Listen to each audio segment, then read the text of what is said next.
Hello and welcome to T-Rex Math. Today we're going to talk about our first study tip in preparation for our next summative. And that study tip would be to review your formative assessments. So go ahead and take out your math notebook so you can write down a couple of the ways that you can use your formative assessments to help you study. We've had two formative assessments for our comparing and scaling unit. The first one was a checkup after investigation number 1. And the second one was a partner quiz that we took right before winter break, and that was after investigation number 2. Both of these checkups can be found in your Schoology course in a green folder labeled Unit 3 Checkups. You'll see checkup number 1 and your partner quiz.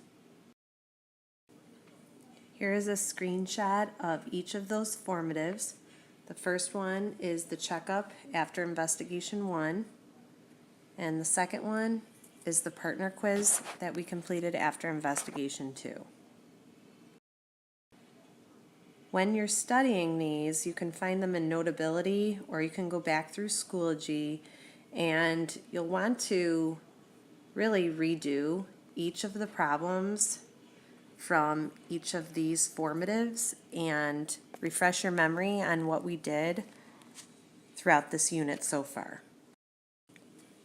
You can also look at Infinite Campus and check your grade. And each of the problems from the formatives are listed as a separate grade, so you can see where any of your problems would have been marked with a 0. Those would be the areas that you would want to focus on. And finally, when you're thinking about your work on these formatives, you can go through the checklist on the study plan document and check off any of the problems that you felt confident in, and maybe leave blank the ones that you didn't feel so confident in. So for example, if I'm looking at checkup number 1 after investigation 1, maybe I realize that I'm not so certain on scaling ratios, and that's something that I'm going to need to focus in on during class time or during study time in Colt time or at home. Also, on the study plan document, reading through each of the lesson targets and seeing how confident you are with each of them.